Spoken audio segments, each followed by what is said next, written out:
ఇవాల్టి వార్తలు వాస్తవాల్లో మనతోన్నారు BRS party senior నాయకులు మాజీ శాసనసభ్యులు బొల్ల మల్లయ్య యాదవ్ గారు, అలాగే డాక్టర్ ఎల్చాల దత్తాత్రేయ గారు, రాజకీయ విశ్లేషకులు. గుడ్ మార్నింగ్ అండి, వెల్కమ్ టు వార్తలు వాస్తవాలు. ఎస్గా ప్రభుత్వం చెప్తున్న మాట ఏంటంటే యాసంగి సాగుకేమీ డోకా లేదు, నీళ్ళకేమి ఇబ్బంది లేదు, నీళ్లు ఉన్నాయి అంటూ స్వయంగా సీఎస్ చెప్పిన మాట కలెక్టర్ల మీటింగ్లో. కానీ వాస్తవ పరిస్థితి చూస్తే మాత్రం పంటలకు నీళ్లు లేక పంటలు ఎండిపోయి పశువులకు మేతగా మారాల్సిన పరిస్థితి వస్తుంది. చాలా చోట్ల పశువులకు మేతగా మారుతుంది, లేదంటే రైతులు తాముగా ఏం చేయాలో తెలియక ఆ పంటకు నిప్పు పెట్టుకున్నటువంటి పరిస్థితి. ప్రభుత్వ వాదన ఒకలాగా ఉంది, క్షేత్రస్థాయిలో పరిస్థితి మరొకలాగా ఉంది.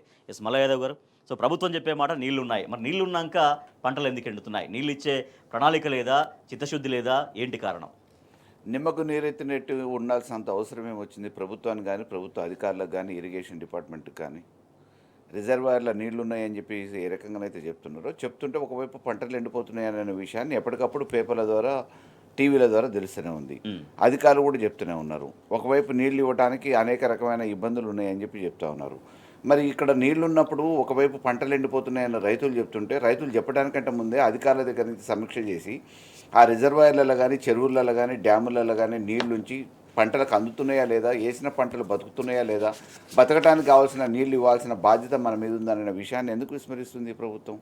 ఈరోజు ప్రజాప్రతినిధులకు ప్రజాక్షేత్రంలోకి పోయి పంటలు ఎండిపోతున్న వాటిని చూసి రైతుల బాధలు తట్టుకోలేక వాళ్ళు చెప్తున్న బాధల్ని విని ఆఖరికి కంటికి కన్నీరు పెడితే తప్ప ప్రభుత్వం ఈరోజు కనికరించే పరిస్థితి లేదు అని అంటే, ఈరోజు ఇస్తామని అంటున్నారు. ఎప్పుడు? పంటలు ఎండిపోయిన తర్వాతన, నీళ్లు వృధాగానా? ఒకవైపు కాళేశ్వరం అనే పేరు మీద, కుంగిపోయింది అనే పేరు మీద పంటలు ఇవ్వకుండా, నీళ్లు ఇవ్వకుండా కాలయాపన చేశారు. దానివల్ల ఎంత నష్టపోయారో రైతులు ఈరోజు ఆక్రందన వ్యక్తం చేస్తున్నారు. రెండో వైపు రెండో పంటకైనా ఈ ఒకవైపు ఎండలు ముదురుతూ ఉన్నాయి, నీళ్లు లేక పంటలు ఎండిపోతున్నాయి, గొర్రెని బర్రెలను మేపుతున్నారు, కోసేసి వేరే మేత వేస్తున్నారు. ఇటువంటి పరిస్థితులలో టీవీలలో దాదాపుగా 10-15 రోజుల నుంచి ఎండిపోతున్న పొలాల గురించి అనేక పత్రికలు రాస్తున్నాయి, లీడింగ్ న్యూస్ పేపర్స్ కానీ, మీడియా ఛానల్స్ కానీ. మరి ప్రభుత్వం ఎందుకు కనికరించట్లేదు, ఎందుకు స్పందించట్లేదు? నీళ్లుంటే ఎందుకు ఇవ్వట్లేదు? రైతుల మీద వివక్షన, కక్షన? ప్రభుత్వాన్ని ఎన్నుకున్నందుకు రైతుల మీద ఈ రకంగా కక్ష తీసుకునే ప్రయత్నం పాలకులు చేస్తున్నారా, ప్రభుత్వ అధికారులు చేస్తున్నారా? ఈరోజు ఏదో కాలక్షేపం కోసం మా దగ్గర నీళ్లు ఉన్నాయని చెప్పడం అని అంటే, మరి రైతులకు ఎండిపోతున్న వాటి గురించి ఎందుకు ఆలోచించట్లేదు? వెంటనే స్పందించి చివరి భూముల వరకు నీళ్లు ఇస్తే వేసుకున్న పంటలను రక్షించే ప్రయత్నం చేస్తే మంచిది. మేము కూడా కోరుకునేది అదే కదా. ఇవాళ ప్రజాక్షేత్రంలోకి రైతులు పిలుస్తుంటే, సార్ మీరు వచ్చి చూడాలి, తప్పకుండా ప్రభుత్వం అప్పుడన్నా నిమ్మకు నీరెత్తినట్టు ఉన్న ఈ ప్రభుత్వానికి దున్నపోతు మీద వర్షం పడ్డట్టే ఉన్నది, మీరు వస్తే నన్ను స్పందిస్తారేమో అని చెప్పేసి ప్రజాక్షేత్రంలో ప్రజాప్రతినిధులు రైతులు అడిగి మరీ తీసుకుపోతున్నారు. ఇటువంటి పరిస్థితులలో కన్నీరు పోతే గానీ సమస్య పరిష్కారం కావట్లేదా? పోతే గానీ ఇటువంటి మీటింగ్ జరగట్లేవా? పోతే గానీ నీళ్లు ఉన్న నీళ్ళు ఏదైనా విడుదల చేసే ప్రయత్నం జరగట్లేదు అంటే, అక్కడికి వెళ్ళి రైతుల పక్షాన డిమాండ్ చేస్తే తప్పించి ఇటువంటి కదలిక ఉండని పరిస్థితి అనేది ఈ ఒక్క విషయం కాదు. ప్రతిపక్షం అడిగితే తప్ప ఈరోజు స్పందించే పరిస్థితులు ప్రభుత్వానికి లేదు, ప్రభుత్వ అధికారులకు లేదు. ప్రభుత్వంలో ఉన్న మంత్రులు, క్యాబినెట్ మంత్రులు కూడా అదే పరిస్థితి. అంటే వాళ్ళకి అవపడట్లేదు. వాళ్ళకి ఎంతసేపు ఏమవుపడుతుంది? ఢిల్లీ అసినాగబోయి పదవుల కోసం పోరాటం, ఆరాటం, ఇక్కడి నుంచి మూటలు పంపించే ప్రయత్నంలో దొడ్డిదారిన పైసలు సంపాదించటం, ప్రజలకు సంబంధించిన సమస్యల్ని ఈరోజు గాలి కుదిలేసారు కదా. వాళ్ళు ఇచ్చిన హామీల్ని గాలి కుదిలేసారు. దాదాపుగా 14 నెలలు అవుతుంది. హామీల గురించి ఎక్కడ లేదు, చేయాల్సిన పనుల గురించి వాళ్ళకు బాధ్యత లేదు. ఈరోజు బాధ్యతాయుతంగా వ్యవహరించాల్సిన ఈ ప్రభుత్వం బాధ్యతను విస్మరించి ప్రజల్ని గాలి కొదిలేసి వాళ్ళ పదవుల పందారంలో తిరుగుతూ ఉన్నారు.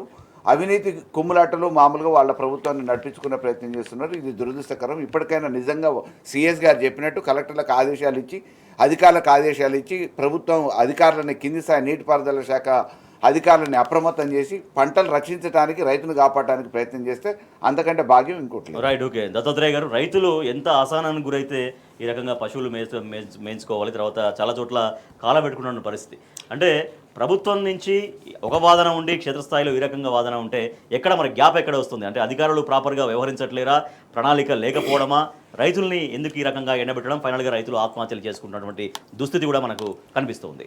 నమస్తే అండి, మీకు టీవీ ప్రేక్షకులు, ప్యానల్లో ఉన్న మా మల్లయ్య యాదవ్ అన్న గారికి, అందరికీ. తెలంగాణ రాష్ట్రంలో చాలా దురదృష్టకరమైనటువంటి విషయం ఏంటంటే, తెలంగాణ రాష్ట్రంలో దురదృష్టకరమైనటువంటి విషయం ఏంటంటే రాజేష్ గారు, ఏదైతే సముద్రం వరద రూపంలో నది వచ్చినటువంటి సందర్భంలో గోదావరి నది జలాలు దాదాపుగా 4200 టీఎంసీల నీరు నీటి నిల్వ సామర్థ్యాన్ని వాడుకోలేక ఏదైతే గతంలో కేసీఆర్ గారి ప్రభుత్వం కాళేశ్వరం ప్రాజెక్టుని కట్టి 2013 పైచిలుకు చెరువులను నింపుకున్నటువంటి పరిస్థితులు మనం చూసాం. తెలంగాణ రాష్ట్రంలో ఎక్కడికి పోయినా కూడా ఏ నీటి కుంటను తట్టి లేపినా కూడా నిండుకుండలా కనిపించే పరిస్థితులు మనం చూసినాం. కానీ నేడు రేవంత్ రెడ్డి గారు ముఖ్యమంత్రి అయిన నుంచి నేటి వరకు చూస్తే కాళేశ్వరం ప్రాజెక్టులో ఆ మేడిగడ్డ పేరు మీద మొత్తం నీటిని అంతా కూడా సముద్రానికి వదిలేశారు. దాదాపుగా 4200 టీఎంసీల నీరు సముద్రం పాలైపోయింది. పోనీ గోదావరి నీళ్ళని వృధాగా వదిలేసావు, పోనీ కృష్ణానది జలాలని ఏమైనా ఒడిసి పట్టావా అంటే దాదాపుగా 816 టీఎంసీల నీటిని వదిలేసాం సముద్రంలోకి వరద రూపంలో. మనం చూసాం ఖమ్మంలో అంత పెద్ద వరదలు వస్తే ఎక్కడ కూడా ఇప్పటివరకు ఆ వరదల్లో బాధితుల యొక్క లెక్క లేదు, ఏ కుటుంబానికి ఎంత రూపాయలు సాయం చేసింది. సినిమా హీరోలు, కంపెనీల పెద్దలు చాలామంది డబ్బులు సాయం చేసినా కూడా ఇప్పటివరకు కూడా దాని మీద దిక్కు లేదు, దివానా లేదు. అయితే చాలా బాధాకరమైన విషయం ఏంటంటే కాంగ్రెస్ పార్టీ అధికారంలోకి వచ్చిన తొలినాళ్ళ నుంచి అత్యంత ఎక్కువగా బాధపడుతున్నటువంటి ఒకే ఒక వర్గం రైతులు.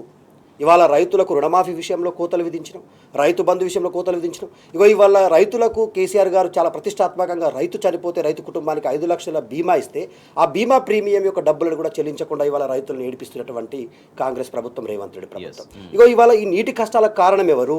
యాసంగిలోనే పంటలు ఎండిపోతున్నాయి. 110 రోజులు వరద కొనసాగితే రాజేష్ గారు ఇప్పటి వరకు ఎందుకు నువ్వు ఇవాళ మన తెలంగాణ రాష్ట్రంలో ఉన్నటువంటి ప్రాజెక్టులను నింపలేకపోయినావు అంటే దీని వెనకాల ఏముందంటే ఆంధ్ర ప్రాంతం వాళ్ళు మన కళ్ళ ముందే నీటిని తోడుకుపోతుంటే, అక్రమంగా తరలించుకుపోతూ ఉంటే చూస్తూ కూర్చున్నవే తప్ప ఏ ఒక్క రోజు కూడా అడ్డుకునే ప్రయత్నం చేయలేదు. ఇవాళ కృష్ణా నది జలాల బోర్డు విషయంలో కానీ, గోదావరి నది జలాల బోర్డు ముందర కానీ నువ్వు వాదించిన వాదనలు ఏమైనా ఉన్నాయా? తెలంగాణ రాష్ట్ర ప్రజల నీటి హక్కులను కాపాడే ప్రయత్నం ఏమైనా చేశావా? ఎక్కడికక్కడ నిర్లక్ష్యంగా వివరించావు. ఇవాళ తెలంగాణ ఎడారిని తలపిస్తూ ఉంది. పంట పొలాల్లో రైతులు బోరున విలపిస్తూ ఉంటే, కన్నీటి పర్వంతం అవుతూ ఉంటే, వేసుకున్న పంట ఇవాళ మేతకు వదిలేసే పరిస్థితికి వచ్చిందంటే, పశువులకు మేతకు వదిలేసే పరిస్థితి వచ్చిందంటే ఈ ప్రభుత్వం యొక్క నిర్లక్ష్యం చాలా స్పష్టంగా కనబడతా ఉంది. ఆంధ్రప్రదేశ్ ప్రకటనలకు మాత్రమే పరిమితం కాకుండా నీళ్ళైతే ఉన్నాయని చెప్తున్నారు, మరి నీళ్ళు ఎందుకు రావట్లేదో అర్థం కాని పరిస్థితి. సో నిర్వహణ సరిగ్గా లేకపోవడమా, నిర్వహణ చేసే అధికారులకి గైడ్ లైన్స్ సరిగ్గా వెళ్ళకపోవడమా లేదు కదా రాజేష్ గారు. ప్రభుత్వానికి అక్కడ నీటి నిర్వహణలో ఉన్నటువంటి ఇంజనీర్లకు, ప్రాజెక్టులో ఉన్నటువంటి అధికారులకు మధ్య సమన్వయం లేకపోవడం, ప్రభుత్వాలు సరైన సమయంలో నిర్ణయాలు తీసుకోవడంలో విఫలం కావడం. ఇవాళ ప్రాజెక్టులు నింపాలంటే ప్రభుత్వాలు ఎప్పటికప్పుడు ఏ ప్రాజెక్టు ఎన్ని టీఎంసీల నీరుందో ఇప్పటి వరకు సమీక్ష లేదు. ఈ రాష్ట్రంలో విద్యాశాఖకు మంత్రులు, ఈ రాష్ట్రంలో నీటి శాఖకు మంత్రి ఉన్నటువంటి వ్యక్తి ఏం మాట్లాడుతారో తనకు కూడా సోయలేని విషయాలు మాట్లాడుతూ ఉంటారు. నేను అనేది ఏంటంటే ఎట్టి పరిస్థితుల్లో ఈ కాంగ్రెస్ పార్టీ అధికారులకు వచ్చిన తొలినాళ్ళ నుంచి నేటి వరకు దాదాపుగా సంవత్సరాల కాలంలో అత్యంత దగాపడ్డ సామాజిక వర్గం ఎవరంటే రైతులు. రైట్గా సర్కారు నిర్లక్ష్యం, దాంతో సాగు పూర్తిగా సంక్షోభంలో పడుతున్నటువంటి పరిస్థితి. ప్రభుత్వం మాత్రం యాసంగికి నీళ్లున్నాయి, నీళ్లకు డోకా ఏం లేదంటున్నారు. కానీ క్షేత్రస్థాయిలో వేలాది ఎకరాల్లో, లక్షలాది ఎకరాల్లో పంటలు ఎండిపోయి రైతాంగం ఏడుస్తున్నటువంటి పరిస్థితి. ఇప్పటిదాకా దాదాపుగా 440 మంది రైతులు ఆత్మహత్య చేస్తున్నారు తెలంగాణ రాష్ట్రంలో ఈ 15 నెలల కాలంలో. మరొక వార్త చూస్తే దీనికి లింకప్గానే మనం చూడొచ్చు. రైతు బీమాకు సంబంధించి రైతు బీమాకు కిస్తీ కట్టకపోవడంతో రైతు బీమా అనేది కూడా పూర్తిగా ఆగిపోయినటువంటి పరిస్థితి. సో రైతుల్ని ఆత్మహత్యలు చేసుకునేదాకా చేసుకోకుండా ఆపలేకపోతుంది ప్రభుత్వం. తర్వాత ఏ కారణం చేతనైనా రైతు చనిపోతే రైతు బీమా కూడా ఇవ్వని పరిస్థితి. రైట్ మల్లయ్య గారు, సో రైతులకు రావాల్సినటువంటి ఏవి కూడా ప్రభుత్వం ప్రాపర్గా అందించలేకపోవడంలో ఎందుకు వైఫల్యం ఎక్కడ కనపడుతుంది? అధికారంలోకి రావడానికి ఓదరగొట్టిన ఈ కాంగ్రెస్ ప్రభుత్వం, కాంగ్రెస్ నాయకులు అధికారంలోకి వచ్చిన తర్వాత ఈరోజు రైతుల సమస్యలన్నింటినీ గాలికి వదిలేసారు. రైతు బీమా మీకు సంవత్సరానికి 10,000 ఇస్తున్నారు, మేము అధికారంలోకి వస్తే 15,000 ఇస్తామని చెప్పి రైతు బంధు ఈరోజు 3వ పంట ఇంతవరకు అతి లేదు గతి లేదు. రైతులు గగ్గోలు పెడుతున్నారు, వాళ్ళకి చీమ కూడా కుట్టినట్లేదు. చచ్చిపోయిన రైతులు ఇంతకుముందు మామూలుగా ఏదన్నా కారణంతో, అది ప్రమాదవశత్తు కానీ, కుటుంబ విషయాలు కానీ, ఇతరాతర విషయాలు కానీ, లేకపోతే అప్పుల పాలై కానీ, ఒకవేళ అనుకోని పరిస్థితులలో రైతు ఏ కారణంతో చచ్చిపోయినా రైతు బీమా వచ్చేది. 5 లక్షల రూపాయలతో ఆ కుటుంబానికి కొంత ఆసరా అయ్యేది. ఖచ్చితంగా దినాలు కూడా చేసుకోలేని పరిస్థితులలో ఉన్న కుటుంబం 5 లక్షల రూపాయలతో లబ్ధి పొంది ఈరోజు ఎంతో కొంత స్థిరపడ్డ సందర్భాలు ఈ తెలంగాణలో కోకొలలు. అవును, అటువంటి పరిస్థితి కూడా లేకుండా ఇవాళ 400 మంది చచ్చిపోయినా ఎక్కడ కూడా కనీసం ఒక మందలింపు కూడా లేదు. ఆ స్థానిక ప్రజాప్రతినిధులపై కనీసం ఆ కుటుంబాలను మందలించిన పరిస్థితి లేదు. ప్రభుత్వం నుంచి కనీసం సహకారం లేదు, ఒక అప్పీల్ కూడా లేదు. అట్లీస్ట్ ఆత్మహత్యలు చేసుకోకండి అనేది అప్పీల్ కూడా లేదు. వీళ్ళ వల్లనే చేసుకుంటుంటే ఇంకా వినేది ఎవరు వీళ్ళ మాటలు? కానీ కనీసం ఏదో రకంగా మానవత్వాన్ని దాటుకోవడానికైనా పలకరింపో, మేమున్న కుటుంబానికి అండగా ఈ ప్రభుత్వానికి అని చెప్పి చెప్పటము, లేకపోతే ప్రభుత్వం నుంచి ఆర్థిక సహాయమో, ఇంతవరకు ఎక్కడ కూడా ఈ 14 నెలల్లో చచ్చిపోయిన ఏ రైతు కుటుంబానికి ఏ కారణంగా చచ్చిపోయినా ఆదుకున్న దాఖలాలు లేవు, ప్రభుత్వం నుంచి నయాపాసు ఇచ్చిన దాఖలాలు లేవు. యూరియా కోసం ఈరోజు లైన్లు కడుతున్నారండి. మళ్ళా పాత సంస్కృతి, తాళ చేతులు, చెప్పులు, పాస్బుక్లు పెట్టుకొని లైన్లు కట్టే పరిస్థితి వస్తుంది. మేము సొసైటీలో మామూలుగా షార్టేజ్ ఉంది, ఒక బస్తా కంటే ఎక్కువ ఇవ్వలేమని, వేసుకున్న పంట ఎంత, ఆ ఒక్క బస్తా ఏ మూలకు వస్తుందని చెప్పేసి ఈరోజు ఆందోళన చెంది యూరియా కోసం లైన్లు కట్టే పరిస్థితి, నీళ్ళ కోసం ఎదురు చూసే పరిస్థితి, కరెంట్ ఎప్పుడు వస్తుందో ఎప్పుడు పోతుందో తెలియని పరిస్థితి, రైతు బంధు రాక అప్పుల కోసం అప్పుడు బంగారం తయారు చేసుకున్న వాళ్ళందరూ ఇవాళ బంగారాన్ని తాకట్టు పెట్టి వ్యవసాయం చేసుకునే దుస్థితి, రైతు బీమా ఇంతవరకు అతి లేదు గతి లేదు, రుణమాఫీ అటైపోయింది, ఆఖరికి పండిన పంటకి ఈరోజు గిట్టుబాటు ధర లేదు, కొనే నాదుడు లేడు, తాలు పేరు మీద తూకం పేరు మీద మోసం జరుగుతుంటే పట్టించుకునే నాయకుడు లేడు. అంటే రైతుని గాలి కుదిలేసారు పూర్తిగా. ఒకప్పుడు రైతు ఈ తెలంగాణలో పంట వేసుకోవద్దంటూ రైతు కమిషన్ చైర్మన్ నుంచి కూడా రైతులకు ఒక మాట కూడా వచ్చింది. ఈ మధ్య కాలంలోనే దాదాపుగా నాకు తెలిసి ఒక వారం 10 రోజుల క్రితమే కోదండరెడ్డి రైతు కమిషన్ చైర్మన్, భూగర్భ జలాలు పడిపోయినాయి, మీరెవరు కూడా బోర్లు వేసుకొని ఖర్చులు అదనంగా పెట్టుకొని అప్పులపాలు కావద్దు, ఉన్న పంటను రక్షించుకోవడానికి మార్గాలు ఏదో అన్వేషించండి, నీళ్లు మామూలుగా ఆల్రెడీ షార్టేజ్ స్టార్ట్ అయిపోయింది లేవు, ఉన్న పంటను ఏ రకంగా రక్షించుకోవాలో మీరు ఆలోచించుకోండి అని చెప్పేసి ఆయన ఒక అప్పీల్ చేసిండు. ఈరోజు విరుద్ధమైన ప్రకటనలు, రైతు కమిషన్ చైర్మన్ ఒకటి మాట్లాడతాడు, వ్యవసాయ శాఖ మంత్రి ఒకటి మాట్లాడతాడు, ముఖ్యమంత్రి ఒకటి మాట్లాడతాడు, నీటిపారుదల శాఖ మంత్రి ఒకటి మాట్లాడతాడు, ఇలా చీఫ్ సెక్రటరీ గారు ఒకటి మాట్లాడతారు. అంటే మాట్లాడే వాళ్ళకి ఒకళ్ళకి సమన్వయం లేకపోగా అసలు ఏం జరుగుతుందో తెలియని అయోమయ పరిస్థితి. ఏ రోజుకు ఆ రోజు ప్రజల్ని తృప్తిపరచడానికి ఏం మాట్లాడితే సరిపోతుందో అది మాట్లాడుతున్నారు తప్ప అది ఆచరణలో సాధ్యం కావట్లేదు. Right, okay. దత్తాత్రేయ గారు, ఇది చెప్తుంటారు, కేటీఆర్ గారు చెప్తుంటారు, బీఆర్ఎస్ పార్టీగా చెప్తుంటుంది ఏంటంటే ఇది కాలం తెచ్చిన కరువు కాదు, కాంగ్రెస్ తెచ్చిన కరువు అని. సో వాస్తవానికి ఇవన్నీ వర్షపాతం కూడా సాధారణ వర్షపాతం కంటే ఎక్కువ నమోదైనప్పటికీ కూడా సో ఈ పరిస్థితి ఎందుకు అంటే నిర్వహణలో సరిగ్గా విజన్ లేకపోవడం అనేది. రాజేష్ గారు, కేటీఆర్ గారు చెప్పిన మాట 100% అది వాస్తవం. ఎందుకంటే ఇది కాలం తెచ్చిన కరువు అయితే ఈ పరిస్థితి ఉండదు. కాంగ్రెస్ పార్టీకి అవగాహన లేకపోవడం, నీటి నిర్వహణ సామర్థ్యం లేకపోవడం, ఆ నీటిని ఎట్లా నిల్వ చేసుకొని భవిష్యత్ తరాలకు అందించాలనేటువంటి అవగాహన లేకపోవడం వల్ల జరిగినటువంటి పరిస్థితి ఇది. ఎందుకంటే తెలంగాణ రాష్ట్రంలో 97% అత్యధిక వర్షపాతం నమోదైంది ఈ సంవత్సరం.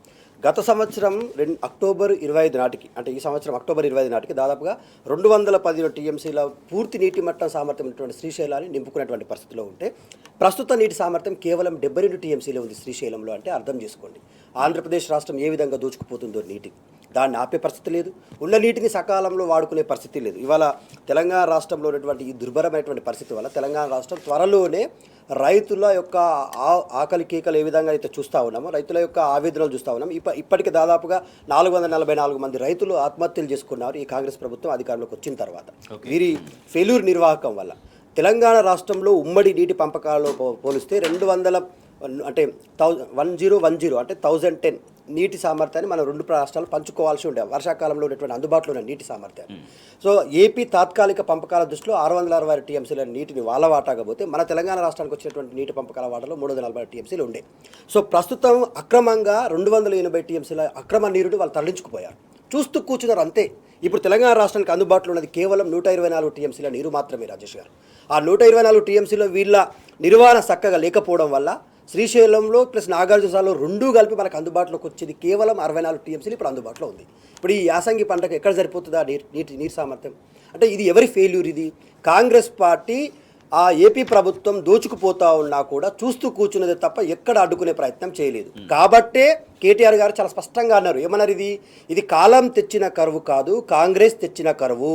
మీకు తెలంగాణ రాష్ట్రంలో గుర్తుపెట్టుకోండి రాజేష్ గారు, గతంలో కేసీఆర్ గారు ముఖ్యమంత్రి ఉన్న రోజుల్లో ఆంధ్రప్రదేశ్ అధికారులు కానీ నాయకులు కానీ నోరు మెదపాలంటే భయపడేవాళ్ళు. ఎందుకంటే తెలంగాణ రాష్ట్రంలో ఉన్నటువంటి నీటి పంపకాలపైన ఈ ట్రిబ్యునల్స్ ఏవైతే ఉన్నాయో, బ్రిజేష్ కుమార్ ట్రిబ్యునల్ కావచ్చు, మిగతా ట్రిబ్యునల్స్ అన్నిటిపైన పూర్తి అవగాహన ఉన్నటువంటి కేసీఆర్ గారి ముందర అధికారులు కుక్కిన పేలాగా పడి ఉండేవాళ్ళు. తెలంగాణ రాష్ట్ర హక్కుల గురించి కేసీఆర్ గారు మాట్లాడుతున్నప్పుడు కానీ, అసెంబ్లీలో పవర్ పాయింట్ ప్రజెంటేషన్ చేసినప్పుడు కానీ ఏ ఒక్క నాయకుడు కూడా నోరు మెదిపే ప్రయత్నం చేయకపోయేది. ఈ తెలంగాణ రాష్ట్రంలో ఉన్నటువంటి నీటి హక్కులే కాదు, తెలంగాణ రాష్ట్ర పూర్తి హక్కులపై అవగాహన ఉన్న నాయకుడి చేతుల్లో తెలంగాణ రాష్ట్రం సుభిక్షంగా ఉండే, ఏ ఒక్క వర్గం కూడా కన్నీటి పర్వంతం కాలేదు. ఇవాళ తెలంగాణ రాష్ట్రంలో మనం చూస్తూ ఉన్నాం కదా, రైతులు కన్నీటి పర్వంతం అవుతూ ఉన్నారు, మహిళలు కన్నీటి పర్వంతం అవుతూ ఉన్నారు. ఇవాళ ఇచ్చినటువంటి 6 గ్యారంటీలు 13 హామీలు ప్లస్ మొత్తం ఓవరాల్ రకాలుగా 420 హామీలు అటుకెక్కి ఇవాళ డైవర్ట్ పాలిటిక్స్కు నాంది పలికింది కాంగ్రెస్ పార్టీ. చాలా స్పష్టంగా ఇవాళ మనం చూస్తూ ఉన్నాం కదా, ఎస్ఎల్బీసీ అనేటువంటిది ఎవరి ఫెయిల్యూర్, అది ఎవరి పాపం, ఎవరికి శాపంగా మారింది అది.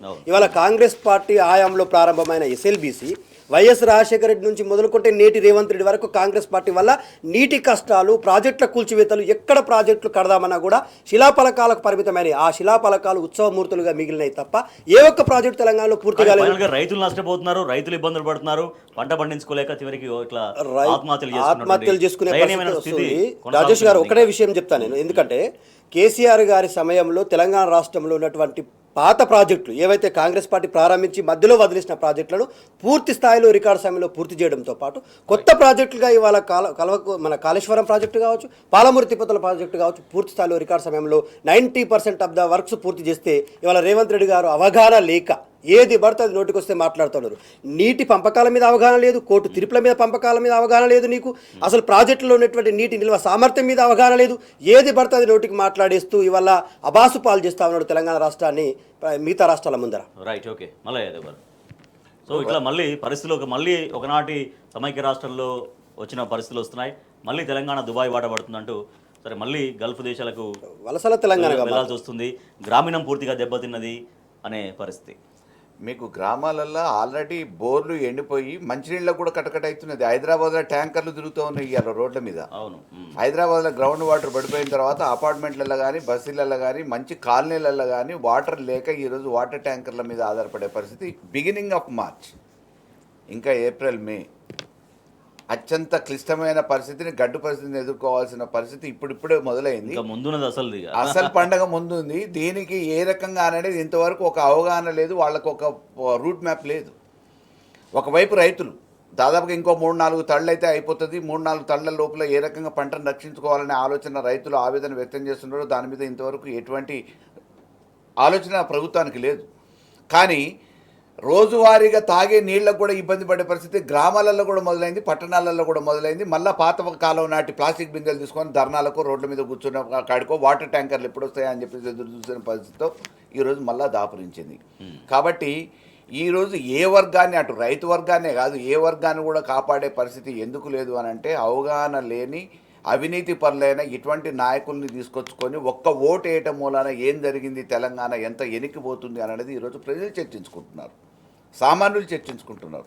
రాజకీయ నాయకులుగా మేము మాట్లాడటం కాదు. ఒక చిన్న పొరపాటు ఓటేసే దాంట్లో వాళ్ళు చెప్పిన మాయమాటలు మోసపోయినందుకు ఈరోజు రైతు వర్గమే కాదు అన్ని వర్గాల వాళ్ళు ఇలా బస్సులలో కొట్లాట్లేదండి. పెన్షన్లు రాక ఇబ్బంది ఏంది, టైంకి అందట్లేదు పెన్షన్లు, మందులు అనేది ఈ రకమైన మార్పు వస్తుందా అన్నటువంటి విస్మయాన్ని వాళ్ళ ప్రజలు వ్యక్తం చేస్తున్న పరిస్థితి. అత్యంత స్వల్పకాలంలో ఇంత వ్యతిరేకతను మూటగట్టుకున్న ఏదైనా ప్రభుత్వం ఉందంటే అది కాంగ్రెస్ ప్రభుత్వం, రేవంత్ సర్కార్ అని చెప్పి అనటం కాకుండా హాస్పిటల్లో పోతే మందులు ఇచ్చేటోళ్ళు లేరండి. డయాలసిస్ సెంటర్ ఇవాళ ఇంతకుముందు నార్మల్ డెలివరీ చేసేటోళ్ళు గవర్నమెంట్ హాస్పిటల్లో ఈరోజు ఒక్కొక్కళ్ళు డెలివరీ కోసం పోతే ప్రభుత్వ ఆసుపత్రులకు మందులు ఇచ్చేటోళ్ళు లేడు, మందులు ఇచ్చేటోళ్ళు లేడు. ప్రైవేట్ హాస్పిటల్లో పోతే 50,000 60,000 బిల్లులు వేసుకుంటే అప్పులు చేసి ఇబ్బంది పడుతూ ఉన్నారు. ఇవాళ జ్వరం వచ్చింది, అంటురోగాలు గ్రామాలలో వ్యవస్థ దెబ్బతిని పారిశుద్ధ్యం లోపించి అంటురోగాలు వస్తే కనీసం హాస్పిటల్లో పోతే మందు గోలి ఇచ్చేటోళ్ళు లేడు. ఈ నిన్న మొన్న మామూలుగా నిమిషంలో చూసినాం వైద్యులందరూ మామూలుగా దానికి సంబంధించిన డిపార్ట్మెంట్ హెడ్స్ అందరూ ఒక్కొక్కళ్ళగా వెళ్ళిపోతున్నారని. అన్ని గవర్నమెంటు అంటే ఇంతో అంతో పేరున్న ప్రభుత్వ హాస్పిటల్లో కూడా వైద్యులు కనీసం చేసే పరిస్థితి లేదు, వాళ్ళని రక్షించే పరిస్థితి లేదు, వైద్య సౌకర్యాల గురించి ఆలోచన లేదు, రైతుల గురించి పట్టింపు లేదు, వృద్ధుల గురించి పట్టింపు లేదు. ఏ వర్గం గురించి నిన్నగాక ఎస్ఎల్బీసీలో 8 మందిని చచ్చిపోతే వీళ్ళకి ప్రచారం ఎక్కువైపోయింది. ఎన్నికల ప్రచారం కోసం, గెలుపు కోసం తిరిగిరు తప్ప హెలికాప్టర్ లేదని చెప్పేసి ఉత్తమ్ కుమార్ రెడ్డి ఒకరోజు పోవటమే మానేసిండు. పోయిన తర్వాత ఏం చేసిండు ఆడ రివ్యూలు అని అంటే విందు వినోదాలకు పరిమితమైన వెంకరెడ్డి గారు ఆడపోయి ఏ రకంగా తాగి మైకంలో ఉండి మాట్లాడిరు అనేది ప్రజలందరూ చర్చించుకుంటున్నారు, చెవు గోడకు పెట్టిని. కాబట్టి వీళ్ళకి ఏ రకంగా బాధ్యత లేదు. ప్రభుత్వం అనేది వాళ్ళ అవినీతి కోసము, మూటల కోసము ప్రయత్నం చేస్తుంది తప్ప ప్రజల్ని గాలి వదిలేసారు అనేది ఆల్రెడీ చర్చ మొదలైంది. ప్రజలు చర్చించుకుంటున్నారు. ఈ ఆపద నుంచి ఎట్లా బయటపడాలనేది ప్రజలు చర్చించుకుంటున్నారు. దీనికి ప్రత్యామ్నాయం ఇంకొకటి లేదు. ప్రజలు ప్రత్యక్ష ఆందోళనకు దిగటం తప్ప ఇంకో మార్గం లేదు. రైట్, ఓకే దత్తాత్రేయ గారు. సో ప్రభుత్వం ఆదుకోవాల్సినటువంటి ప్రభుత్వం ఏమాత్రం ఒక ధైర్యాన్ని ఒక నమ్మకాన్ని ప్రజలకు కల్పించిన పరిస్థితి. సో అన్నట్టుగా ఇవాళ ఇంకా బిగినింగ్లోనే ఉన్నాం. యాక్చువల్గా ఎండాకాలం అనేది ఇంకా ముందుంది. మార్చ్ అంతా అయిపోవాలి, ఏప్రిల్ అంతా అయిపోవాలి, మే అంతా అయిపోవాలి. తర్వాత వర్షాలు పడితే పడ్డట్టు, లేకపోతే అది కూడా ప్రమాదం ఉంది. ఇంకా ఎంత పెద్ద ప్రమాదం పొంచి ఉందంటే రాజేష్ గారు, కరెంటు కష్టాలు ప్రారంభమైనాయి, నీటి కష్టాలు ప్రారంభమైనాయి, ప్రభుత్వ వైద్యము అటుకెక్కింది. ఇంతకుముందు అన్నగారు చెప్పినట్టుగా ఆడపిల్ల పుడితే 13,000 రూపాయలు ఇచ్చి ఆదుకున్న కేసీఆర్ గారు, మగపిల్లగాడు పుడితే 12,000 రూపాయలు ఇచ్చి ఆదుకున్నటువంటి కేసీఆర్ గారు ఇవాళ ఆ పథకానికి స్వస్తి పలికిండ్రు. అసలు జరగట్లేదు అది. నిజంగా ప్రభుత్వంలో కేసీఆర్ గారి నాయకత్వంలో తెలంగాణ రాష్ట్రంలో భూగర్భ జలాలు, అడుగంటిన భూగర్భ జలాలు పైకి తీసుకురాగలిగిండ్రు. మిషన్ కాకతీయ ద్వారా చెరువులు నింపడం వల్ల, కాళేశ్వరం ప్రాజెక్టు ద్వారా చెరువులు నింపడం వల్ల, తెలంగాణ రాష్ట్రంలో ఉన్నటువంటి ప్రతి చెరువు నిండుకుండని తలపించడం వల్ల భూగర్భ జలాలు 8% పెరిగిందని చెప్పేసి జియోలాజికల్ సర్వే ఆఫ్ ఇండియా బహిర్గతంగా ప్రకటించింది. తెలంగాణ రాష్ట్రం ఒక్కటే నీటి వనరుల వినియోగంలో కానీ, అడవుల సంరక్షణలో కానీ, హరితహారం ద్వారా తెలంగాణ రాష్ట్రంలో 16% ఉన్నటువంటి అడవులను 27% పెంచినటువంటి ముందు చూపునటువంటి నాయకుడు కేసీఆర్ గారు. ఏది ఆలోచించినా కూడా తెలంగాణ భవిష్యత్తు, తెలంగాణ అద్భుతంగా ఉండాలి. మే బిగినింగ్ లో కూడా అంత నడి ఎండాకాలంలో చెరువులలో నీళ్లు అసలు మత్తడి దునికినాయి, అలుగులు పోసింది, ఆ మత్తడి దునికినాయి. నేను అది ఆదిలాబాద్ జిల్లా ఇప్పుడు చెనాక కొరట ప్రాజెక్టు 99% పూర్తయింది రాజేష్ గారు. త్వరలోనే అది ఇనాగ్రేషన్ కి దగ్గరలోనే ఉంది. ఇనాగ్రేషన్ ఇప్పుడు కేసీఆర్ గారు మేము ప్రజాప్రతినిధులుగా ఉన్నప్పుడు సార్ ఓటలు పడుతున్నాయి, దయచేసి కొద్దిగా నీళ్ళు ఆపండి సార్ అని చెప్పేసి ఫోన్లు చేస్తుండే. ఒకప్పుడు నీళ్ల కోసం నీళ్లు చాలు అని చెప్పేసి అని అనుకుని ఎదురు చూసిన తెలంగాణ ప్రజానికం, సార్ నీళ్లు మీరు ఆపితే ఊట పట్టడం మానేస్తుంది, ఆ ఇంత ఉన్నది కొద్దిగా మేము పొలం చేసుకోవాలని అంటే మీరు పైన నీళ్ళు ఆపండి సార్ అని. నీళ్లు కావాలని చెప్పి పోరాటాలు చేసిన రోజు నుంచి నీళ్ళు ఆపమన్న తెలంగాణ ప్రభుత్వం నుంచి మళ్ళీ ఇవాళ నీళ్ల కోసం ఆరాటపడే పరిస్థితికి వచ్చింది, పోరాటం చేసే దుస్థితికి వచ్చింది. అసలు నిజంగా చెప్పాలంటే 10 సంవత్సరాల్లో తెలంగాణ అన్ని వర్గాలలో, అన్ని రంగాలలో ముందు వరుసలో ఉంటే రాజేష్ గారు ఇప్పుడు ఉన్నటువంటి పరిస్థితి చూస్తుంటే చాలా దయనీయమైనటువంటి పరిస్థితి. సాఫ్ట్వేర్ ఉద్యోగాల క్రియేటివిటీలో తెలంగాణ రాష్ట్రం డౌన్ఫాల్ స్టార్ట్ అయింది. కరెంటు కష్టాలు ప్రారంభమైనాయి. కరెంటు కష్టాలు మనం చూస్తూ ఉన్నాం. తెలంగాణ రాష్ట్రం 24/7 నాణ్యమైనటువంటి విద్యుత్ ఇచ్చి అన్ని రంగాలకు, ఓన్లీ వ్యవసాయానికి కాదు, ఇంటి సామర్థ్యానికి కావచ్చు, పరిశ్రమలకు కావచ్చు, తెలంగాణ రాష్ట్రంలో ఉన్నటువంటి పారిశ్రామిక విధానం ఇంకా దేశంలో ఎక్కడ లేని కొత్త విధానం తీసుకొచ్చి పారిశ్రామిక రంగాన్ని అంత అద్భుతంగా తీర్చిదిద్దినటువంటి నాయకులు. హైదరాబాద్ని రికార్డు సమయంలో 36 ఫ్లైఓవర్ 1200 బ్రిడ్జిలు చేసి ట్రాఫిక్ ఫ్రీ నగరంగా చేసినాం. పవర్ గ్రిడ్ హైదరాబాద్గా చేసుకున్నాం. ఎక్కడి నుంచి అయినా కూడా మనకు 4 దిక్కుల నుంచి ఎక్కడి నుంచి పవర్ పోయినా కూడా ఇంకో దిక్కు నుంచి పవర్ ఇచ్చి ఇండస్ట్రీని మనం కాపాడుకున్నాం. సో ఇంత అద్భుతంగా చేసిన తెలంగాణ ఎందుకు వీళ్ళు కాంగ్రెస్ పార్టీ వాళ్ళకి ఏముంటుందంటే వర్గ పోరు, ఆధిపత్య పోరు, పదవుల పోరు, పైసల పోరు తప్ప ఈ రాష్ట్రం పైన చిత్తశుద్ధి ఉండకపోవడం వల్ల రాష్ట్రం ఇవాళ దివాలా తీస్తా ఉంది. ఎస్ఎల్బీసీ ప్రమాద ఘటన పైన మరోసారి ఎస్ఎల్బీసీ పనులు చేయలేదని, బీఆర్ఎస్ హయాంలో చేయలేదని నిరూపిస్తే నా పదవికి రాజీనామా చేస్తా, సీఎం పదవికి రాజీనామా చేస్తామంటూ నేరుగా మాజీ మంత్రి హరీష్ రావు సీఎం రేవంత్ రెడ్డికి సవాల్ చేశారు. మరోపక్క డైవర్షన్ కుట్రలు సాగవు, డ్యామేజ్ డైవర్షన్ కుట్రలు సాగవు. 13 నెలలుగా మొత్తం ఎస్ఎల్బీసీని పండబెట్టి పనులు మొదలుపెట్టిన 4 రోజులకే ప్రమాదం తీసుకొచ్చింది కాంగ్రెస్ ప్రభుత్వం. ఇవాళ డ్యామేజ్ కంట్రోల్ చేసుకునే విధంగా డైవర్షన్ చేస్తున్నారు సీఎం రేవంత్ రెడ్డి అంటూ ఫైర్ అయ్యారు కేటీఆర్. రైట్, మల్లయ్య యాదవ్ గారు, సో ఎట్లా ఇప్పుడు ఈ సవాల్ ఎట్లా స్వీకరించాల్సిన అవసరం ఉంది? బీఆర్ఎస్ ప్రభుత్వ హయాంలో అసలు ఏం పనులు చేయలేదంటూ మొన్న ఎస్ఎల్బీసీ సొరంగం దగ్గర సీఎం రేవంత్ రెడ్డి మాట్లాడిన మాటలకు రియాక్ట్ అయ్యారు హరీష్ రావు గారు. నిండు అసెంబ్లీలో ప్రాజెక్టుల గురించి ప్రజెంటేషన్ పెడితే అవగాహన లేక పారిపోయిన కాంగ్రెస్ నాయకులు ఈరోజు అందులో ఉన్న పీసీసీ ప్రెసిడెంట్గా పనిచేసిన ఉత్తమ్ కుమార్ రెడ్డి నీటిపారుదల శాఖ మంత్రి, దాని మీద ఏమైనా అవగాహన ఉందా? ఆయనకు ఎక్కడ వసూలు చేయాలి పైసలు? మొన్న మామూలుగా పౌర సరఫరాల శాఖ రాగానే ఇమ్మీడియట్గా టెండర్ల విషయంలో పైసలు వసూలు చేసుకున్నాడు. ఇలా మూటలు ఎక్కడ అందుతాయనే ఒక ఆలోచన తప్ప ఈ ప్రాజెక్టులు ఏ రకంగా నీళ్ళు ఇవ్వాలి, ఎట్లా కాపాడుకోవాలి, పంటల మీద ఏం అవగాహన ఉంది? మేమేమంటున్నాం, ప్రతిదాన్ని పోయిన ప్రభుత్వం అని చెప్పేసి నెట్టే ప్రయత్నం చేస్తూ ఉన్నాడు. మీకు నిజంగా చిత్తశుద్ధి ఉంటే ఒక్కొక్క దాని మీద డిబేట్ పెడదాం, దానికి రమ్మనంటే రారు. ఎక్కడ మామూలుగా ఏ చర్చ పెట్టడానికైనా అసెంబ్లీలో పెడదామా, అసెంబ్లీ వేదికగా, లేకపోతే ఇంకెక్కడైనా మామూలుగా బహిరంగంగా పెడదామా, మీడియా సమక్షంలో పెడదామా, వాళ్ళ నియోజకవర్గాలలో పెడదామా అని అంటే ఎక్కడ కూడా చర్చకు రారు. మీడియాను ఉపయోగించుకొని డైవర్షన్ పాలిటిక్స్ చేసి ప్రతిదాన్ని గత ప్రభుత్వం అని చెప్పేసి నిందలు మోపే ప్రయత్నం చేస్తూ ఉన్నారు. మేము ఈరోజు కూడా కట్టుబడి ఉన్నాం కదా. మీరు శ్రీశైలం ప్రాజెక్టు ఎస్ఎల్బీసీ మొదలు పెట్టడానికంటే ముందు ఆగిపోయిన పనులు మొదలు పెట్టాలంటే ఏం చేయాలా? దానికి సంబంధించిన నిపుణుల కమిటీ వేసుకోవాలా, దానికి తగిన ముందస్తు జాగ్రత్తలు తీసుకోవాలి. ఆ జాగ్రత్తలు ఏం తీసుకోకుండా మీకు చేతగాక ఈ టెండర్ల పేరు మీద మామూలుగా కమిషన్ల కోసం కక్కుర్తిపడి కాంట్రాక్టులు మీరు దక్కించుకోవడానికి, పైసలు ఏదో రకంగా నొక్కేయటానికి ఈ అడావుడిగా మొదలుపెట్టి ఇవాళ అమాయకమైన కార్మికుల ప్రాణాలని బలిగొని ఇంతవరకు ఆ కార్మికుల కుటుంబాల గురించి కనీసం మాట్లాడకుండా వాళ్ళు చిక్కుకొని పోయారు అని చెప్పేసి అన్నానంటే వీళ్ళు దావతులు చేసుకున్నారు, హెలికాప్టర్ లేదని చెప్పేసి ఆడికి పోలేదు, ఎన్నికల ప్రచారంలో ముఖ్యమంత్రి ఉంటాడు, అంతా అయిపోయిన తర్వాతనేమో ఈ రోజు పోయేసి రాజకీయాలు చేసే ప్రయత్నం చేస్తున్నారు. ఆ చచ్చిపోయిన కుటుంబాలను ఎట్లా ఆదుకుందామో, జరిగిపోయిన ఇబ్బందిని ఎట్లా మనం మామూలుగా కాపాడుకుందామనే ఆలోచన వదిలేసి ఎంతసేపు డైవర్షన్ పాలిటిక్స్లో రాజకీయంగా గత ప్రభుత్వం అని చెప్పేసి బదనాం చేసే ప్రయత్నం చేస్తున్నారు తప్ప వాళ్ళ తప్పును ఒప్పుకునే పరిస్థితులలో ఈరోజు కాంగ్రెస్ నాయకులు ఆలోచించట్లే. జరిగిన గత ప్రభుత్వం ఎస్ఎల్బీసీ పనులు చేస్తే కాంగ్రెస్ ఎక్కడ పేరు వస్తుందోనని బీఆర్ఎస్ చేయలేదు అనేది అరే వాళ్ళకంటే ఎక్కువ మేము 12 కిలోమీటర్లు చేసినాము, వాళ్ళు 3,300 కోట్ల రూపాయలు ఖర్చు పెడితే 3,900 కోట్ల రూపాయలు ఖర్చు పెట్టినాం. దానికి సంబంధించిన అకౌంటింగ్ ఉంది, దానికి సంబంధించిన డాక్యుమెంట్ ఉంది, దానికి సంబంధించిన ప్రజెంటేషన్ ఉన్నాయి. అప్పుడు పనిచేసిన ఇంజనీర్లు ఉన్నారు. మీకు నిజంగా చిత్తశుద్ధి ఉంటే వాళ్ళని పిలిచి మాట్లాడండి. ఏదో ఒకటి మాట్లాడతానంటే అట్లా 12 కిలోమీటర్లు చేసినాం, దాని మెజర్మెంట్ టేప్ పెట్టి కొలుస్తావా ఉత్తమ్ కుమార్ రెడ్డికి, నువ్వు రా కొలుద్దాం. మా మంత్రి ఆల్రెడీ చెప్పిండు కదా, గతంలో నీటిపారుదల శాఖ మంత్రిగా చేసిన హరీష్ రావు గారు బహిరంగంగా చెప్పారు, దానికి రాజీనామాకు కూడా కట్టుబడి ఉన్నాం. నువ్వు రాజీనామా చేస్తావా, పారిపోతావా, గడ్డం తీసుకోవా తర్వాత సంగతి. నువ్వు నిజంగా దానికి కట్టుబడి ఉంటే మా ప్రభుత్వంలో ఎంత అయింది, మా ప్రభుత్వం రావడానికంటే ముందు కాంగ్రెస్ అధికారంలో ఉన్నప్పుడు ఎన్ని పనులైనా, ఎన్ని కిలోమీటర్లు అయినాయి, దానికి ఎంత చెల్లింపులైనా, మేమెంత చెల్లింపులు చేసినాం, డిబేట్ పెడదాం.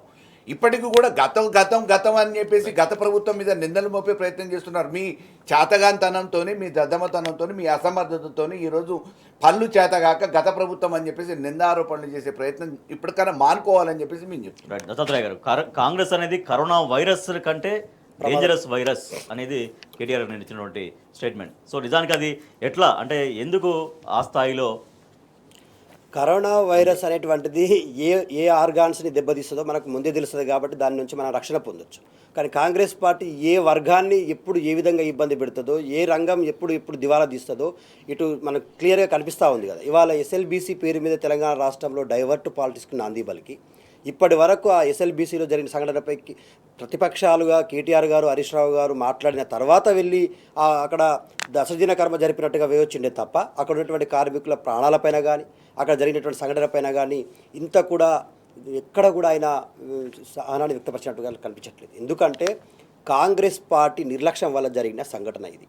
చాలా స్పష్టంగా సీపేజ్ ఉంది, 14 కిలోమీటర్ల తర్వాత చాలా పెద్ద లీకేజ్ ఉంది, మట్టి వదులుగా ఉంది, కూలిపోయే ప్రమాదం ఉందని చెప్పేసి గతంలో బీఆర్ఎస్ ప్రభుత్వం అక్కడ పనులు ఆపేసి దానికి ప్రత్యామ్నాయం ఏం చేద్దాం, ఏ విధంగా దాన్ని ఓవర్కమ్ చేద్దామనే పనిలో బీఆర్ఎస్ పార్టీ ఆలోచిస్తూ ఉంది.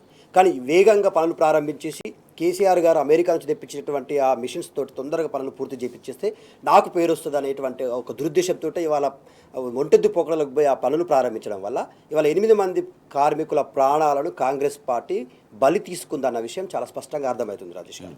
సో దీనిపైన రాజకీయం చేయడం అనేటువంటిది కాంగ్రెస్ పార్టీకి వెన్నతో పెట్టిన విద్య. ఎందుకంటే తెలంగాణ నీటి హక్కుల విషయంలో, తెలంగాణ ప్రయోజనాల విషయంలో, తెలంగాణ ప్రాజెక్టుల విషయంలో మాట్లాడడానికి ఏ చర్చా వేదికకైనా నేను సిద్ధమే అని చెప్పేసి బీఆర్ఎస్ పార్టీ నాయకులు చాలా స్పష్టంగా చెప్తున్నప్పటికీ ఏ ఒక్క నాయకుడు దాంట్లో చిత్తశుద్ధిని చూపించట్లేదు, చాలా స్పష్టంగా అర్థమవుతా ఉంది.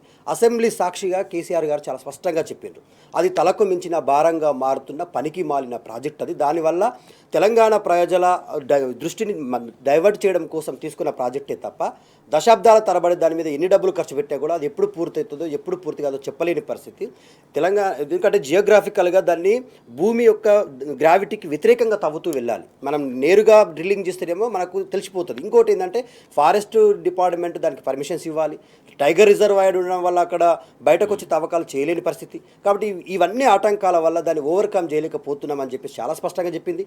ఇవాళ ఏదైతే జేపీ అసోసియేషన్స్ అనేటువంటిది పవర్ బిల్లులు కూడా పే చేయకపోతే గతంలో కేసీఆర్ ప్రభుత్వమే 100 కోట్ల రూపాయల నిధులు విడుదల చేసి ప్లస్ పవర్ బిల్లులు అన్నిటి కూడా మాఫీ చేసి పర్మిషన్స్ ఇచ్చి పనులు ప్రారంభిస్తే అదే తంతు మళ్ళీ కొనసాగుతూ ఉంది. ఇవాళ నేను అడుగుతా ఉన్నాను ఏంటంటే రేవంత్ రెడ్డి గారు, మీకు నిజంగానే చిత్తశుద్ధి ఉంటే దాన్ని శరవేగంగా పూర్తి చేయాలనేటువంటి ఆలోచనే మీకు ఉంటే గతంలో జరిగినటువంటి తప్పులన్నింటినీ ఓవర్కమ్ చేస్తూ సో ఏ విధంగా దాన్ని ముందుకు తీసుకెళ్లాలో ఇప్పటి వరకు ఒకసారి సమీక్ష పెట్టారా?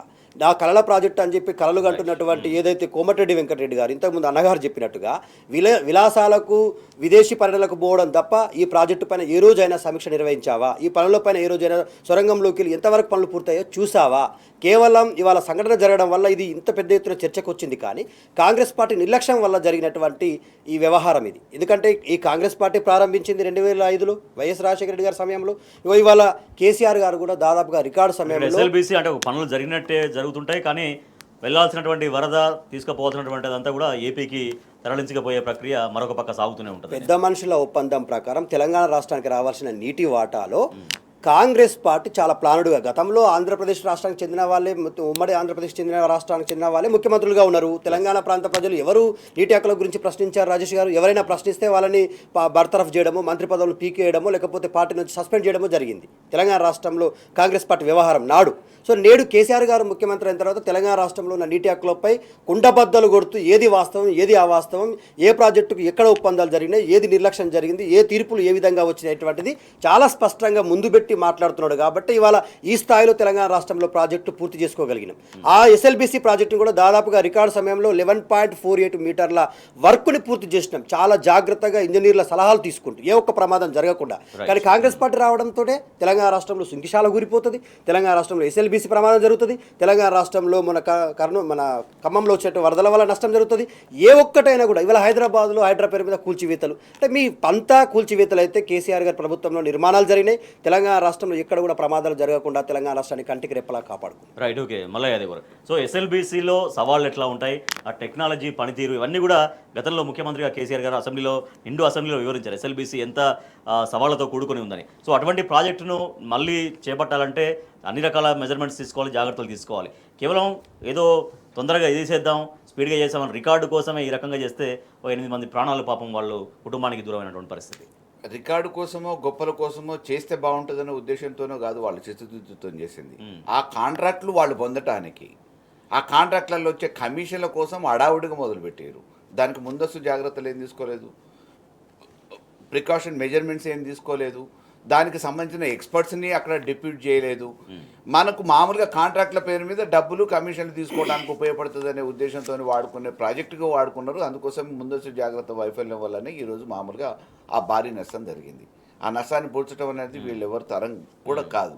ఇంకోటి, ఇంతకుముందు కరోనా విషయము, కరోనా కంటికి అవపడుతుంది కాబట్టి జాగ్రత్తలు తీసుకుంటే 2 నెలలు 3 నెలలు ఆ జాగ్రత్తల వల్ల మనిషి ప్రాణాలకు ముప్పు లేదు, మళ్ళీ తర్వాత పనిచేసుకోవచ్చు. కానీ ఈరోజు 5 సంవత్సరాలు కరోనా కంటే అతి ఘోరంగా వెంటాడే కాంగ్రెస్ ఈరోజు ఇబ్బంది పెట్టే పరిస్థితి, సామాన్యుడు బయటికి పోయి బతకలేని పరిస్థితి ఉన్నది. అలవాటు పడ్డ అన్నిటికీ, వ్యవసాయానికి అలవాటు పడ్డ రైతు బయటికి పోయి మళ్ళీ ఇవాళ ఇటుకలు మోయలేడు, తాపీ మేస్త్రిగా పనిచేయలేడు. ఆ రోజు తాపీ మేస్త్రిగా 10 ఎకరాలు 20 ఎకరాలు పొలం చేసుకునేటోడు తాపీ మేస్త్రిగా పనిచేసుకున్న సందర్భాల నుంచి ఈరోజు హాయిగా గ్రామాలలోకి వచ్చి ఒకవైపు రైతు బంధు వస్తే, పంటకి డబ్బులు మామూలుగా గిట్టుబాటు ధర వస్తే, అన్నిటి వల్ల సుఖపడ్డ లబ్ధి పొందుతున్న రైతు దీనికి అలవాటు పడి వ్యవసాయానికి అలవాటు పడితే ఈరోజు మళ్ళీ పాతకాలాన్ని తీసుకొచ్చి కాంగ్రెస్ కరోనా కంటే ఎక్కువ ప్రమాదకరంగా ఈ 5 సంవత్సరాలలో చేయబోతుంది. 1.5 సంవత్సరాలు అనుభవించారు, మిగతా 3.5 సంవత్సరాలు ఎట్లా అనే ఒక బాధలో ఈరోజు ఉన్నారు. అదే రకంగా ఎస్ఎల్బిసి డెఫినెట్గా దాన్ని ముందుకు తీసుకుపోవటం కాదు, ఈరోజు ఆ ప్రమాదానికి గురి చేయడానికి ప్రధాన కారణం అవగాహన లేని, అనుభవం లేని, అవినీతిపరుడైన ఆ నీటి పారుదల శాఖ మంత్రిగా ఉన్న ఉత్తమ్ కుమార్ రెడ్డి హెలికాప్టర్ లేకపోలేదండి అక్కడికి, కనీసం సమీక్ష లేదు. ఆ సమీక్షలో ఎవరిని ముందు డిప్యూట్ చేయాలి రక్షించడానికి అనేది లేదు.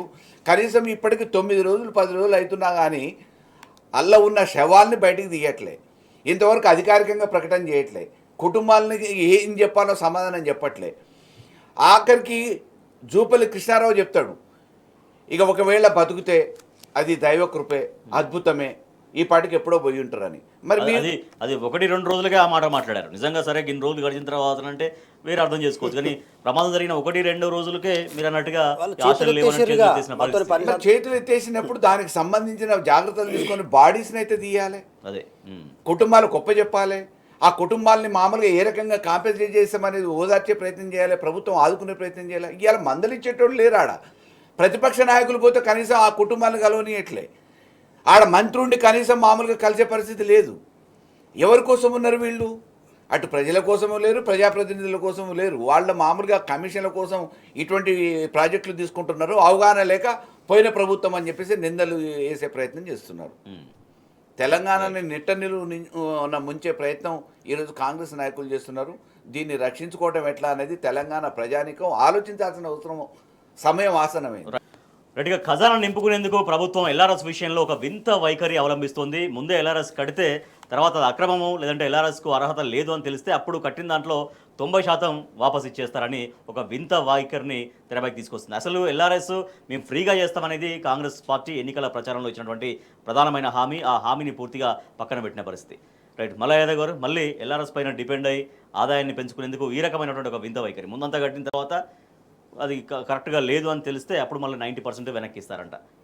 ప్రభుత్వానికి ఈరోజు ఆదాయ మార్గాలు ఏమున్నాయా అనేది దొడ్డిదారిన ఉన్న అన్ని ప్రయత్నం చేస్తూ ఉంది. 1,50,000 కోట్ల రూపాయలు అప్పు చేశారు, దానికి లెక్కపత్రం లేదు. ఎక్సైజ్ ఆదాయాన్ని పెంచుకోవడానికి ప్రయత్నం చేశారు, అది సాధ్యపడుతుందా లేదా వాళ్ళకి అవగాహన లేదు. బ్రేవరీస్ వాళ్ళు ఇప్పటికి మామూలుగా కొన్ని స్టాకులను ఆపేస్తున్నారు. అదే రకంగా ఎలక్ట్రిసిటీ బిల్లులు పెంచే ప్రయత్నం చేశారు, దానికి కేటీఆర్ గారు ముందు చొరవ తీసుకొని దానికి సంబంధించిన అధికారులు కలవటంతో దీనివల్ల ఇబ్బంది ఉంటుంది అని అంటే వాళ్ళు బిల్లు అక్కడ పెండింగ్ పెట్టేసారు. ఆ మార్గం లేదు. నిన్న ఉన్న రైతు బంద్ వేయటం కోసం ఉన్న ఆస్తిని తాకట్టు పెట్టేసి 10,000 కోట్ల రూపాయలు తీసుకొచ్చిండు.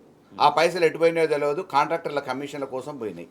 ముందు మామూలుగా నవంబర్లో అప్పుడు ఏదైతే ఎలక్షన్ల సమయంలో బీఆర్ఎస్ ప్రభుత్వం పెట్టిందో రైతు బంధు కోసం కోర్టుకు పోయి వీళ్ళు అడ్డుకునే ప్రయత్నం చేసారు. ఆ పైసల్ని ఎలక్షన్లు కాగానే కాంట్రాక్టర్ల కమిషన్లకు ఇచ్చి రైతు నోట్లో మట్టి కొట్టిరు. మొన్న మామూలుగా 10,000 కోట్లు తీసుకొచ్చి అవి అట్టిపోయినాయి.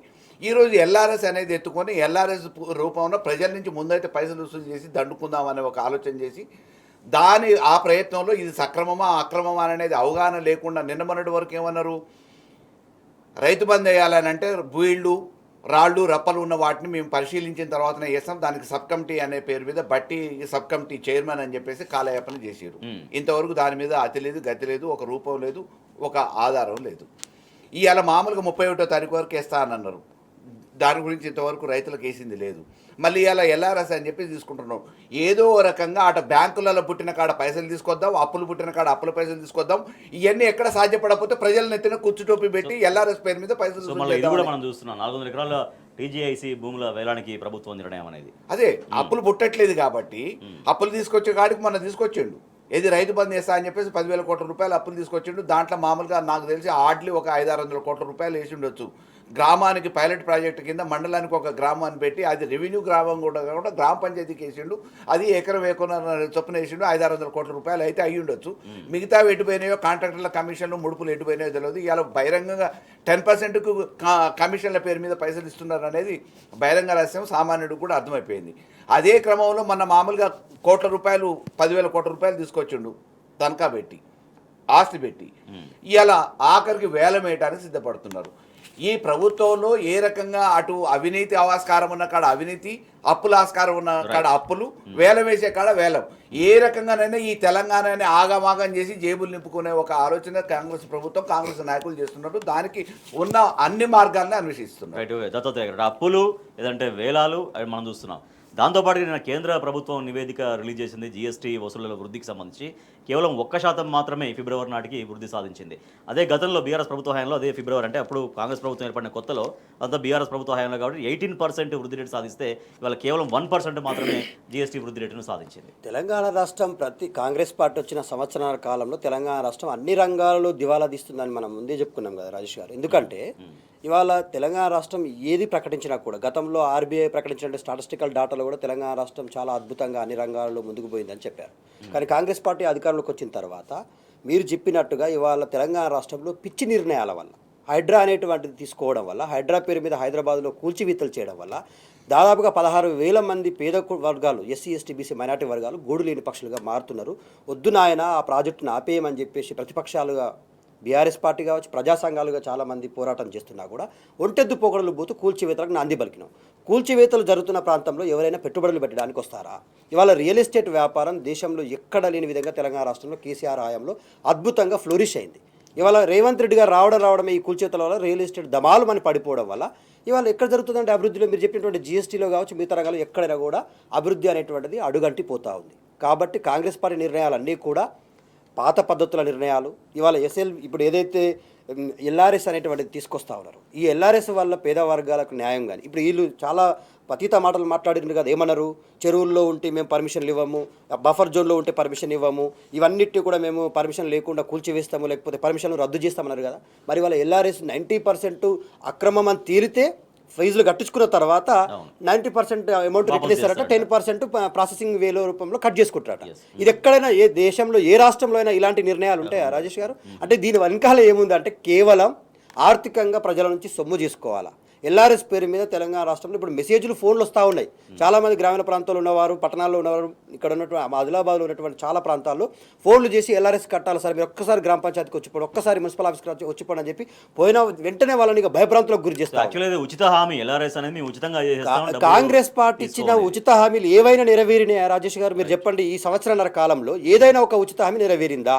ఇవాళ ఎమ్మెల్సీ కవిత గారి ఆధ్వర్యంలో తెలంగాణ రాష్ట్రంలో మీరు ఏదైతే మహిళలకు ఇచ్చినటువంటి 6 గ్యారెంటీలు 13 హామీల్లో మహిళా కేంద్రంగా ఉన్న ప్రతి హామీని నెరవేర్చాలని చెప్పేసి రేపు మార్చి 8వ తారీఖు నాడు మహిళా దినోత్సవం రోజు మహిళా సింహగర్జన చేయబోతా ఉన్నారు.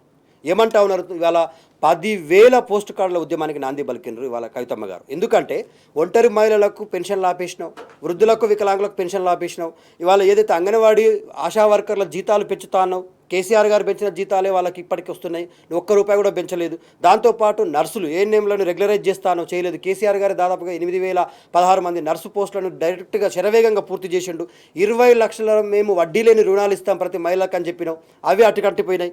ఇవాళ ఏదైతే మహిళలకు కాలేజీకి పోతున్నటువంటి ఆడపిల్లలకు స్కూటీలు ఇస్తామని చెప్పినాం.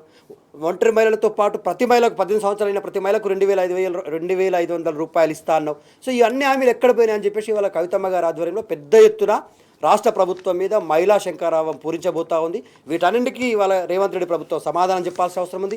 అత్యంత భయంకరమైన విషయం ఏంటంటే రాజేష్ గారు, తెలంగాణ రాష్ట్రంలో ఈ సంవత్సరాల కాలంలో మహిళల మీద జరిగిన దాడుల్లో 20% దాడులు పెరిగినాయి. కేసీఆర్ గారు తెలంగాణ రాష్ట్రాన్ని కంటికి రెప్పలా కాపాడుకుంటే నువ్వు వచ్చిన తర్వాత మహిళల మీద ఈ దాడులు ఏంది? ఒకే సంవత్సరంలో 36,000 కేసులు నమోదైనాయి. ఇవాళ డ్రగ్స్ విషయంలో కానీ గాంజా విషయంలో కానీ ఇవాళ మహిళల మీద దాడులు జరుగుతూ ఉంటాయి, కత్తుల కల్చర్ కొనసాగుతూ ఉంటే ఈ రాష్ట్రంలో హోంమంత్రి ఉన్నారా అండి? ఇవాళ ఈ రాష్ట్రానికి హోంమంత్రి దిక్కులేని హోంమంత్రి తెలంగాణ రాష్ట్రంగా మారింది. తెలంగాణ రాష్ట్రానికి హోంమంత్రి లేని రాష్ట్రం ఇవాళ. సంవత్సరాల కాలంగా ఈ రాష్ట్రానికి హోంమంత్రి లేడు, విద్యాశాఖ మంత్రి లేడు, మున్సిపల్ శాఖ మంత్రి లేడు, ఇక చూడండి కార్మిక శాఖ మంత్రి లేడు, ఈ ఎస్సీ ఎస్టీ వర్గాల మంత్రి లేడు. ఇన్ని శాఖలకు మంత్రులు లేకుండా కేవలం ఆయన దగ్గర పెట్టుకొని అన్ని శాఖలు నేనే సమీక్ష ఇస్తా అంటే ఈ వర్గాలకు ఏం న్యాయం జరుగుతుంది? ఉన్నోళ్ళు కూడా ఏం రైట్ మల్లయ్య యాదవ్ గారు. శాఖలు ఉన్న మంత్రులు ఏం చేయట్లేదు, అవగాహన లేక అన్నీ దగ్గర పెట్టుకున్న రేవంత్ రెడ్డి వాటి మీద కనీసం సమీక్ష లేదు. ఏ వర్గం గురించి కూడా హోమ్ మినిస్టర్ టోటల్గా ఫెయిల్ అయిపోయింది. శాంతి భద్రతలు వైఫల్యం చెందింది. అక్రమ కేసులతో బనాయించి ఇబ్బంది పెట్టే ప్రయత్నం చేస్తున్నారు. ఎక్కడికక్కడ మామూలుగా మహిళల మీద దాడులతో పాటు వృద్ధుల మీద కూడా దాడులు జరుగుతున్నాయి. దాని మీద సమీక్ష లేదు. మున్సిపల్ శాఖ మీద సమీక్ష లేదు. ఇష్టారాజ్యంగా అధికారులు లంచాలకు ఎగబడ్డరు. పర్మిషన్లు ఇవ్వట్లేదు. పర్మిషన్లు లేక ఇక్కడ ఉన్న నిర్మాణ రంగంలో ఉన్న బిల్డర్స్ అందరూ వేరే రాష్ట్రాలకు తరలిపోతున్నారు. దానివల్ల రాష్ట్ర ఖజానాకి గండి పడుతుంది, ఆదాయం కుంటుపడ్డది. మనం చూసినాం 13,500 కోట్ల రూపాయలు ఆల్రెడీ డెఫిసిట్లో ఉన్నది. కాబట్టి ఈరోజు రాష్ట్రాన్ని ఎటు తీసుకుపోతున్నారు? అభివృద్ధి వైపు తీసుకుపోతున్నారా, మళ్ళీ తిరోగమనం వైపు తీసుకుపోతున్నారా, తెలంగాణని ఆగం చేయాలనుకుంటున్నారా, అభివృద్ధి చేయాలనుకుంటున్నారా అనేది ప్రజలు ఒకసారి ఆలోచిస్తే బాగుంటుంది. సో అదొకటి. దాంతోపాటు ఏకంగా సీఎం మార్పు అనేది ఒక చర్చ మళ్ళీ అఫ్కోర్స్ ఎప్పటి నుంచో అది వచ్చినా కూడా నిన్న బీజేపీ నేత ఎల్లటి మహేష్ రెడ్డి చేసిన అది పెద్ద ఎంత విషయం ఏం కాదండి. కాంగ్రెస్లో దాదాపుగా తీసుకొచ్చింది అందుకోసం అనేది కూడా కాంగ్రెస్లో దాదాపుగా 5 సంవత్సరాల కాల వ్యవధిలో 4-5 ముఖ్యమంత్రులు మారటం అనేది అది ఆనవాయితీగా కాంగ్రెస్కి ఉంది. ఇవాళ కొత్త ఏం కాదు. రేవంత్ రెడ్డి ఎప్పుడు పోతాడు అనేది ఆయనకే తెలియదు, ఎప్పుడు తీసేస్తారు అనేది మామూలుగా ఎదురు చూస్తూనే ఉన్నారు. పక్కన ఆల్రెడీ పొగబెడుతున్న అసమ్మతి నాయకులు ఉండనే ఉన్నారు. ఎంతసేపు వాళ్ళకి ఆ ముఖ్యమంత్రి కుర్చీ మీద కన్నుంది తప్ప ప్రజలకు ఏదో చేద్దామనేది లేదు. ఈ 5 సంవత్సరాలు మేము ఎందుకు శిక్ష చేసుకున్నామా, ఎట్లా అనుభవించాలనేది ప్రజలు ఆలోచిస్తున్నారు. కానీ వాళ్ళు మాత్రం ఈ పదవుల వ్యవహారంలో తలమునుకులై ఉన్నారు. రేవంత్ రెడ్డి ఏం శాశ్వతంగా 5 సంవత్సరాలు ఉంటాడనే నమ్మకం ఆయనకు కూడా లేదు, ఆయన కుటుంబ సభ్యులకు కూడా లేదు. డెఫినెట్గా ఎప్పటికప్పుడు ఆల్రెడీ కర్ణాటకలో కుర్చీలాట అనేది చాలా తీవ్రంగా ముదురుతున్న పరిస్థితి. సో ఇక్కడికంటే ముందు అక్కడ ప్రభుత్వం ఏర్పడింది కాబట్టి అక్కడ ఆల్రెడీ ముదిరిందట కుర్చీలాట అనేది. సో నెక్స్ట్ తెలంగాణకి అది షిఫ్ట్ కాబోతుంది అనేది. అంటే ఏదైనా స్పీడ్ కావచ్చు. మీకు కర్ణాటక అంటే ముందు కూడా మామూలుగా ఇక్కడ కావచ్చు. ఎందుకంటే నిన్న మొన్న ఏమన్నాడు రేవంత్ రెడ్డి గారు, ఎమ్మెల్సీ ఎలక్షన్లలో పోయి ఏం ప్రచారం చేసిండు, మీ ఊరికి రైతు బంధు వచ్చిందా అయితేనే మాకు ఓట్లేరు అన్నారు. ఇలా ఓడగొట్టిరుగా. ఉద్యోగస్తులు ఓడగొట్టింది కదా, మీరు 3వ స్థానానికి పరిమితమయ్యారు కదా, మరి ఎందుకు బాధ్యత తీసుకో, నైతిక బాధ్యత? మేము అమలు చేసినవి ఉంటేనే మాకు ఓటేయండి అని చెప్పిన నువ్వు అమలు చేయలేదనేది తీర్పు ఇచ్చారు కదా. ఉద్యోగస్తులు, చదువుకున్న వాళ్ళు, మేధావులు, ఈ ప్రభుత్వాన్ని తీసుకురావడానికి ఆహర్నిశలు పాటుపడ్డోళ్ళు, పనిచేసిన వాళ్ళు ఈరోజు మిమ్మల్ని తిరస్కరించారు 14 నెలల్లో. ఉద్యోగస్తులకి, టీచర్స్కి సంబంధించిన, మేధావులకు సంబంధించిన ఎన్నికలలో ఓటమి పాలయ్యారు. మీరు చెప్పిన హామీలు నమ్మలే, ఈరోజు మిమ్మల్ని తిరస్కరించారు. దానికి నైతిక బాధ్యత వహించాల్సిన బాధ్యత రేవంత్ రెడ్డికి ఉంది, మంత్రులకు ఉంది. దత్తాత్రేయ గారు ఇటీవల ఢిల్లీలో మాట్లాడారు. మాటలు ఏంటంటే, నా కుర్చీ పైన మంత్రులే కన్నేశారని ముఖ్యమంత్రి మాట్లాడంటే, అధిష్టానం దగ్గర నుంచి ఇటువంటి సంకేతాలు ఉన్నాయి సీఎం మార్పు అనే దానిపైన.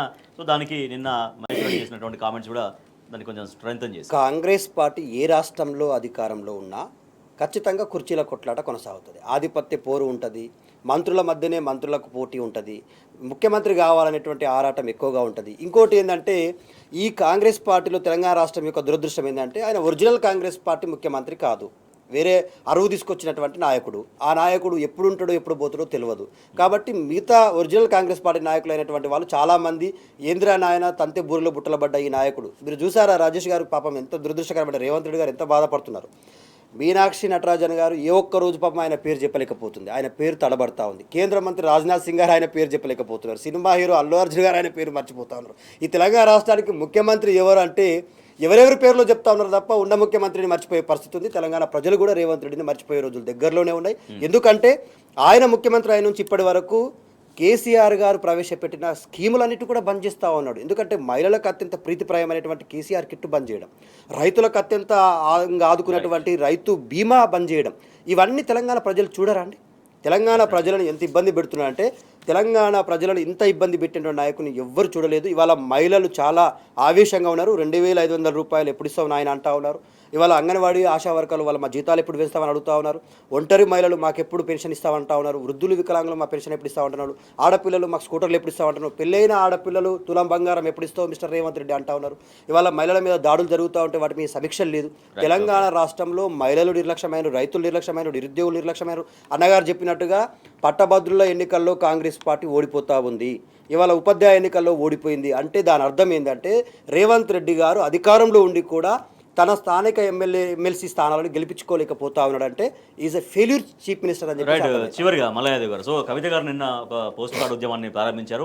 అంతర్జాతీయ మహిళా దినోత్సవం 8వ రోజు ఉంది కాబట్టి ఆ రోజు కల్లా మేము ఎప్పుడెప్పుడు ఇస్తామనేది స్పష్టంగా చెప్పకపోతే 1,00,000 పోస్ట్ కార్డులు సోనియా గాంధీకి రాసేటువంటి కార్యక్రమం తీసుకుంటామనేది నిన్న ఒక హెచ్చరిక కూడా చేశారు. సో 2500తో పాటుగా మహిళలకు ఏవైతే హామీలు ఇచ్చారో పర్టికులర్ మహిళల కోసం ఇచ్చిన అవన్నీ కూడా ఫుల్ఫిల్ చేయాలి అనేది.